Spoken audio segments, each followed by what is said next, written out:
Hey, Faith family, hope your week is going well. Well, it looks like things are flattening out. We're doing great with social distancing and flattening out the curve, and so thank you so much for everything that you're doing as a part of that. Just keep praying, and I hope that this update finds your family well. I want to give you an encouraging word from the book of Habakkuk. Habakkuk was an Old Testament prophet who had a conversation with God before the Babylonian exile. He was looking around him, just confused about all the things and the chaos that was going on in his world. The people were rebelling against God, and he was wondering why God was not intervening, why he wasn't showing up. And the whole story of Habakkuk is basically a conversation between him and God, going back and forth, him throwing out a question, God giving him an answer.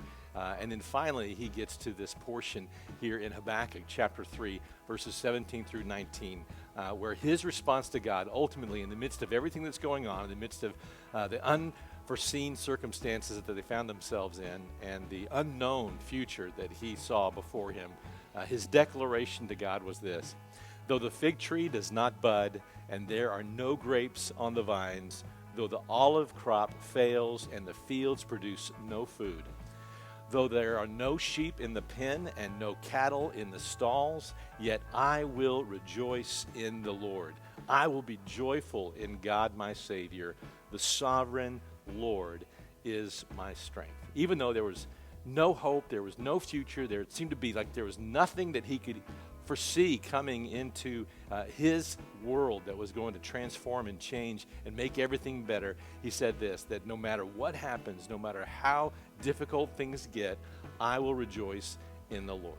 So regardless of what you're going through, regardless of the circumstances, you may have lost your job, you may be going through difficulty with your health, your family may be experiencing a ton of chaos right now, but know this: God is enough.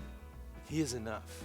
His strength will be sufficient for you in your weakness. Just rely upon him, trust him, go with him, and he's going to guide you into your future.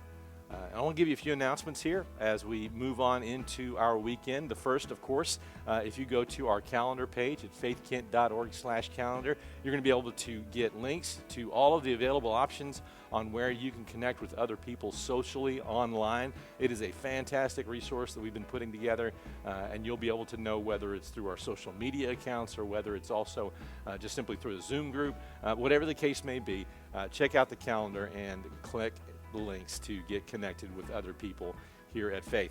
And this coming Friday, we're going to have a Good Friday service. It's going to be at 7 o'clock p.m. If you go to faithkent.org/live, you're going to be able to experience that Good Friday service, and it is going to be a great opportunity for us to gather together and to remember what Jesus Christ has done for us, the work that he has done on the cross, the way that he has paved the way for us as we move into Easter Sunday, which is going to be at our regular time, 10 o'clock, and so be ready for Easter. But Good Friday service is going to be on 7 o'clock, faithkent.org/live.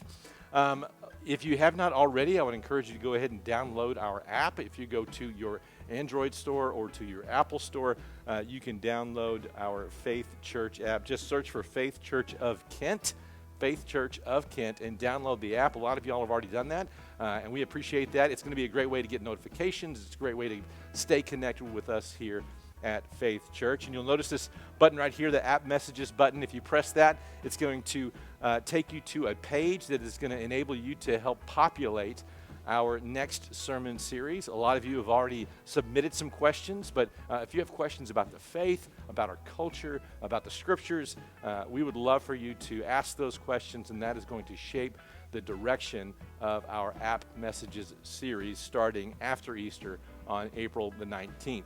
The page is very, very simple. That it'll take you to, you just simply put in your name, and then you type out your question, and then submit it, and we will get it, and we will make that app message series based upon your recommendations.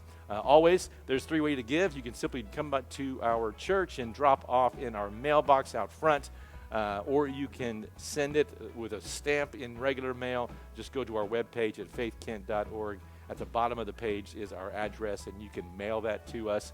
Easier way to do that would simply be to go to faithkent.org/give, and you'll be able to do that online, or you can text any amount to 253-321-6521. And as we leave today, just keep in mind social distancing. It's work. Again, we're flattening the curve. And if you don't, the animal kingdom will actually strike back. That's right. I'm pretty sure that the Seattle Police Department has actually some chips inside there that's making those geese take off and spread the people apart. Hashtag Geese Police. Have a great week. We'll see you